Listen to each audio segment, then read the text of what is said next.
On teateid järjekordsest riigipöördekatse kohta Iraanis. Tundub, et neid tuleb iga nädal aina juurde. Juhtkond on kaoses. Läbirääkimised tunduvad mõttetud, kuni Iraan saab aru, kes riiki tegelikult juhib.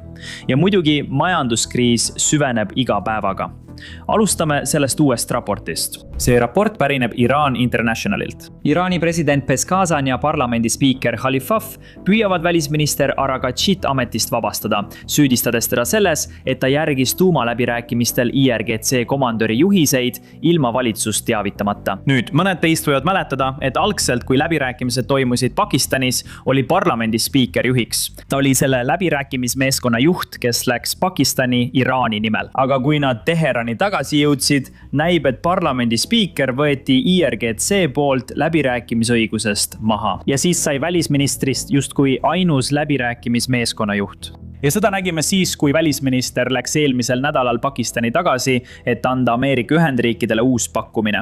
Spiiker ei läinud kaasa ja nüüd saame selle raporti. See on viinud spekulatsioonideni, et võib-olla eemaldati Khalif Baab läbirääkimismeeskonnast, kuna ta ei olnud nõus kuulama IRGC-d. Või võib-olla sellepärast, et ta oli valmis läbirääkimiste käigus liiga palju loovutama.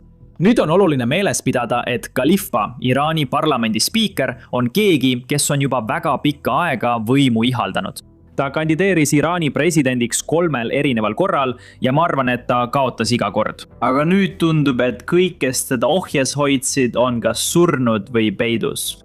Nii et see võib olla tema võimalus, tead küll, saada Iraani tulevikus kesksemaks tegelaseks. Ja just sellepärast on temast saanud see mees, kellega Ameerika Ühendriigid on pidanud läbirääkimisi pärast seda, kui Ali Larazani tapeti rünnaku käigus. Aga tundub, et nüüd on teda võimult kõrvale tõrjutud ja ta võitleb vastu koos Iraani presidendiga. Tegelikult on president Pezeshkian öelnud oma lähedastele, et kui välisminister Araghachi oma käitumist ei muuda, vabastab president ta ise ametist. Selle raporti kõige huvitavam osa on ajastus. See tuli samal päeval, kui Iraan esitas Ameerika Ühendriikidele uue rahuplaani Pakistani kaudu, kes on kogu nende läbirääkimiste vahendaja. Enne kui räägime rahuplaanist, tuletan kõigile kiiresti meelde, vajutage allpool nuppe meeldib ja telli. See aitab meid tõesti algoritmis ja võimaldab meil neid videoid edasi teha. Nüüd räägime sellest uuest rahuplaanist, mis eile välja tuli. Ma arvan, et võib üsna kindlalt eeldada, et see plaan pärineb inimestelt, kes on seotud Iraani revolutsioonilise kaardiväega või võib-olla kaardiväelt endalt. Pakistani ametnike sõnul andis Iraani pool neile selle plaani üle eile hilisõhtul, ehk siis neljapäeva hilisõhtul. Ja nüüd arutavad Ameerika Ühendriigid, mida edasi teha. See on teine rahuplaan, mille Iraan on viimase 2 nädala jooksul Ameerika Ühendriikidele esitanud. Esimene neist tuli umbes nädala alguses. Selles plaanis ütles Iraan, et nad avavad Hormuzi väina ja lõpetavad sõja, kui USA lõpetab blokaadi. Aga nad tahtsid tuumaläbirääkimised edasi lükata hilisemal ajale. Ameerika Ühendriigid lükkasid selle plaani loomulikult tagasi. Aga pärast selle plaani esitamist esitas USA vastupakkumise. See vastupakkumine tuli erisaadik Steve Witkoffilt, kes saatis Iraanile muudatusettepanekute nimekirja, mis tõi tuumaküsimuse tagasi eelnõudesse. Muidugi me ei tea kõigi ettepanekute ja vastupakkumiste kõiki üksikasju, kuid me teame mõnda tingimust, mille USA pool Iraanile tagasi esitas. Üks neist oli muidugi see, et Iraan peab kohustuma mitte liigutama ühtegi rikastatud uraani, mis on praegu maetud maa alla ühte nende tuumarajatistest. Teine tingimus on muidugi see, et Iraan kohustub mitte taastama ühtegi tuumarajatist läbirääkimiste käigus. See on üsna ilmne. Keegi ei taha, et Iraan võtaks osa sellest rikastatud uraanist ja peidaks selle kuhugi ära, et hiljem tuumapommi teha. Samal ajal, kui nad läbirääkimistel nõustuvad oma tuumaambitsioonidest loobuma. Õnneks kõigi jaoks on Iraani ühiskonda nii sügavalt infiltreerinud Iisraeli spioonid. Kui Iraan üritaks rikastatud uraani asukohas mingit trikki teha, saaksid Ameerika Ühendriigid sellest väga kiiresti teada ja see tähendaks, et sõda algaks kohe uuesti. Ja loomulikult on Ameerika Ühendriikidel lisaks sellele ka juurdepääs satelliitidele ja satelliidipildid Iraani tuumarajatistest. Nii et kui nad näevad, et mingit rasket tehnikat viiakse kohale, et midagi välja kaevata, võib üsna lihtsalt oletada, mida Iraan üritab teha. Ja loomulikult tähendaks see, et läbirääkimised katkestatakse. Rääkides läbirääkimistest, president Trump tõi selle eile teemaks. Ja ma arvan, et see avaldus, mille ta tegi, tuli enne seda, kui Iraan esitas oma vastupakkumise. Aga kuulake siiski, mida ta ütles. Tõesti suurepärane, ja see jätkub ka edaspidi. Vaadake, riigil läheb tõesti hästi ja seda sõjalisest operatsioonist hoolimata. mina ei nimeta seda sõjaks. Kas sa eelistaksid pigem sõjalist operatsiooni? Me tõesti... Ma mõtlen, Iraan tahab väga kokkulepet sõlmida. Ma saan ainult seda öelda. Ma ei taha sellesse süveneda, aga nad ei tohi olla tuumariik. Peale selle on nende merevägi kadunud, nende õhuvägi on kadunud, praktiliselt iga viimanegi varustuse tükk on kadunud. Tead, nende droonitehased on umbes 82% ulatuses hävitatud. Ja nende raketitehased on peaaegu 90% ulatuses hävitatud. Ja paljud nende rakettidest on hävitatud. Nad kasutasid mõnda, aga me hävitasime rohkem, kui nad kasutasid. Ja see, mis on juhtunud, on üsna hämmastav. Nad tahavad kokkulepet sõlmida. Kuid hoolimata sellest, et me oleme olukorras, mida mõned inimesed nimetaksid sõjaks, saavutasime täna aktsiaturul uue rekordi. S&P on laes. Kõik on, ma mõtlen, täiesti laes. Ja see uus eelnõu tuleb vaid päev pärast seda, kui president Trump pidas kohtumise Senkani komandöride ja teiste sõjaväejuhtidega, et arutada USA sõjaväe võimalusi. Nad arutasid plaane lühikese võimsa rünnakulaine korraldamiseks Iraani vastu, lootuses murda ummikseis, läbirääkimiste ummikseis. Admiral Brad Cooper, USA keskväejuhatuse ülem, on samuti palunud Pentagonil saata armee Dark Eagle'i hüperhelikiirusel raketid Lähis-Ita, et neid vajadusel kasutada Iraani vastu, kui sõda peaks uuesti algama. Selle konkreetse raketi küsimise põhjuseks on see, et Iraan on viinud paljud oma raketiheitjad välja täppislöögi rakettide ulatusest, mida USA oli varem kasutanud. Nende tegevusraadius on umbes 300 miili ja Iraan ei ole paigutanud oma raketiheitjaid väljapoole seda 300 miili ulatust. Aga see uus rakett, Dark Eagle'i hüperhelikiirusel rakett, on umbes 1700 miili tegevusraadiusega, kuid see on väga salajane rakett. See on midagi, mida Ameerika Ühendriigid pole kunagi varem lahingus kasutanud. Seega on paljud täpsed üksikasjad endiselt salastatud. Bloombergi sellekohase raporti kohaselt liiguvad kuulujutud, et Ameerika Ühendriikidel on seni ainult 8 sellist raketti. Need ehitati selleks, et võidelda Hiina ja Venemaa arenenud õhutõrjesüsteemide vastu ning need ehitas Lockheed Martin. Iga rakett maksis umbes $15 miljonit ja patarei, mida kasutatakse nende rakettide väljatulistamiseks, maksab umbes $2,7 miljardit tükk. Nii et kui sõda peaks uuesti algama, arvan ma, et neid rakette kasutatakse selleks, et hävitada kõik õhutõrjesüsteemid või raketiheitjad, millest Ameerika Ühendriigid teadlikud on. Ja siis loomulikult saavutavad Ameerika Ühendriigid väga kiiresti Iraani õhuruumis ülekaalu. Hiljuti toimus ka suletud uste taga salajane briefing paljudele senaatoritele, kus kaitseministeerium jagas plaane selle kohta, mis võiks juhtuda, kui sõda peaks uuesti algama. See muidugi ei tähenda tingimata, mis juhtuma hakkab, vaid millised võimalused on Ameerika Ühendriikidel laual, kui läbirääkimised edasi ei liigu. Senator Blumenthal osales selles kohtumises ja jagas pärast selle lõppu mõningaid üksikasju. Kuulake. Me nägime teid just enne sellest tulises sõnavahetuses, senaator, nii et nende sõjaliste võimaluste hulgas, millest presidentile väidetavalt just ülevaade anti, nagu me aru saame, ja te kuulsite Kristiani raportit, et kaitseminister ja Marco Rubio on endiselt seal. Aga me saame aru, et tegemist oli lühikeste ja võimsate rünnakute seeriaga Iraani vastu, muuhulgas ka võimaliku osa Hormuzi väina hõivamisega ning millegagi, mis võiks hõlmata USA maismaajõude. Kas te usute, et siin on praegu läbimõeldud strateegia, kui kuulete, et presidentile esitatakse selliseid võimalusi täna õhtul? Arvan, tegelikult puudub igasugune läbimõeldud strateegia, mis tuli täna kuulamisel väga selgelt ja ilmekalt välja koos sekretär Hegseffiga. Ja see tuleb välja ka presidendi kommentaaridest, mis kõiguvad näiliselt läbirääkimistele avatuse ja siis nende täieliku välistamise ning tsivilisatsioonide hävitamise ähvardamise vahel. Mul on tõesti mulje nii mõnestki mulle antud briefingust kui ka muudest allikatest, et vahetu sõjaline löök on täiesti päevakorras. Mis on sügavalt häiriv, sest see võib väga hästi seada ohtu ameeriklasi ning põhjustada potentsiaalselt massilisi ohvreid. Selle sõja teisel poolel on majanduslikud kulud jätkuvalt hävitanud Iraani majandust.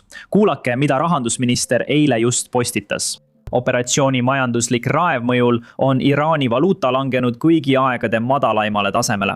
Iraani rahvas väärib uut ajastut, mida korrumpeerunud ja sümboolne Iraani režiim ei suuda pakkuda. kui nende naftatööstus suletakse ja valuutaväärtus langeb, on ammu aeg, et Iraani režiim tunnistaks, et Iraani rahvas väärib palju enamat, kui režiim suudab pakkuda. Nagu me eile rääkisime, on inflatsioon tõesti kontrolli alt väljunud, kui majandus taas avaneb. Nüüd on see ületanud juba 50%, kuna majandus on tänu relvarahule mingil määral taas avatud, kuid inimestel puudub lootus oma elu tegelikult parandada. Olukord on muutumas nii halvaks, et ettevõtted ütlevad, et nad hakkavad inimesi koondama lihtsalt selleks, et ellu jääda. Samas tõusevad pidevalt esmatarbekaupade hinnad nagu toit, õli ja gaas, samal ajal kui inimeste palgad kas kaovad või vähenevad. Sest isegi kui majandus taas avaneb, ei õitse see. Ja inflatsioon tapab muidugi inimeste säästude ostujõu. Kuulake, siin on rohkem üksikasju. Vaadake lihtsalt, kui palju on see sõda Iraanile seni maksma läinud. Hormuzi väina kaudu liikus rahuajal üle 80% kogu nende kaubandusest, sealhulgas nafta, toit ja vesi, just läbi Hormuzi väina. Märtsi toimuv kaubandus, 90% sellest on nüüd peatatud. Olgu, igapäevane majanduslik kahju on peaaegu 450 miljonit päevas.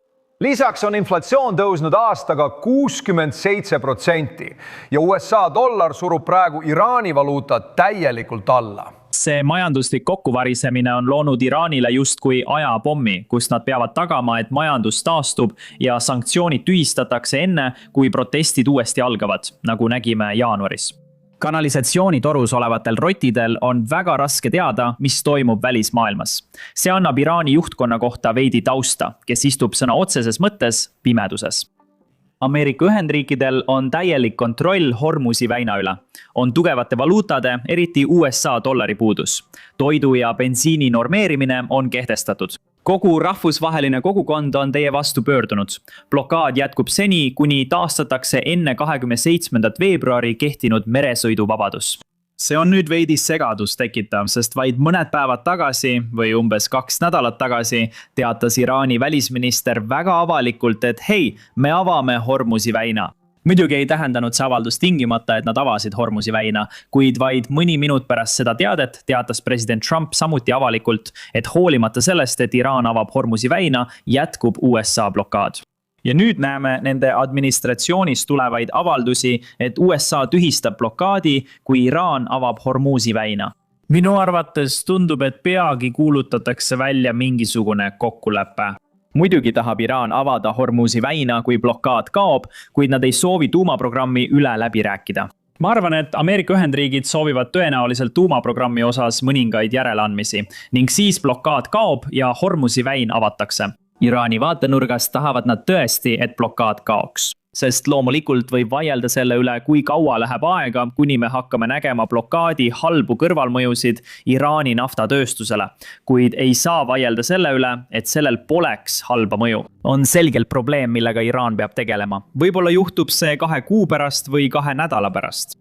Keegi peale Iraani juhtkonna ei tea täpselt ajakava. Ja loomulikult ei taha nad selles osas läbipaistvad olla, sest siis teab teine pool täpselt, kui kaua nad peavad blokaadi jätkama, enne kui Iraan meeleheitlikuks muutub. Nii et vaatame, mis saab. Eile küsiti president Trumpilt ka Iraanis jätkuvate hukkamiste kohta. Kuulake tema kommentaare. Olete seda varem nimetanud uueks režiimiks Iraanis, kuid mina räägin iraanlastega iga päev ja nemad ütlevad mulle, et need on samad inimesed, kes on neid tapnud, hukanud ja rõhunud. Ma rääkisin nendega ka katkestuse ajal ja nad soovisid, et ma selle küsimuse teile esitaksin. Ja teiseks, välisminister Marco Rubio, miks tema ei ole nendesse kaasatud? Ta on väga seotud sellega. Marco on kogu aeg temaga läbirääkimisi pidanud. Vaata, Iraan tappis viimase 2 kuu jooksul 42 000 protestijat. Nad kavatsesid tappa 8 naist, kelle elud ma päästsin. Ja ma hindan, et nad seda ei teinud. Ma palusin neil seda mitte teha. Nad ei teinud seda. Nad valmistusid naisi üles pooma. Nad kavatsesid üles puua 8 ilusat naist, mis köitis paljude inimeste kujutlusvõimet. Inimesed rääkisid sellest. Tead, see oli mõeldamatu. Sa nägid neid 8 ilusat inimest ja neid kavatseti sel õhtul hukata. See oli nädal tagasi. Ja ma võtsin kiiresti telefoni ja ütlesin, ärge tehke seda. Ärge tehke seda, kogu maailm jälgib. Ärge tehke seda. Ja nad ei teinud seda. Ma hindan seda. Ma saan aru, et 4 vabastati ja teised 4 vabastatakse 6 aja pärast. Nad olid valmis sel ööl hukatama. Nii et nad on karmid ja nad lõid maadleja nokauti, kelle nad tapsid. Nad tapsid ülejäänud tema meeskonnakaaslased. Ta oli ka maailmameister maadleja. Ta oli suurepärane maadleja, väga andekas maadleja. Nad tapsid ta, sest ta protestis. Ta rääkis, ta ei maadelnud, ta rääkis režiimi kohta halvasti ja sellepärast nad tapsid ta. Nad hukkasid ta koos tema sõpradega. Nad tapsid 42 000 inimest. Nii et kui sa sellest räägid, nad ütlevad, et ma teen sama, siis ma ei tee sama. Ma üritan seda riiki teatud viisil päästa. Ja keegi pole seda kunagi näinud. Mõtle selle peale, nad tapsid 42 000 süütut, mitte relvastatud inimest, kes protestisid. 42 000. Ja nad ütlevad, et see number on tegelikult palju suurem. See on karm grupp, aga me oleme neid rängalt nõrgestanud. Ja nende majandus on katastroofiline. Nii et näeme, kui kaua nad vastu peavad. Eks näeme.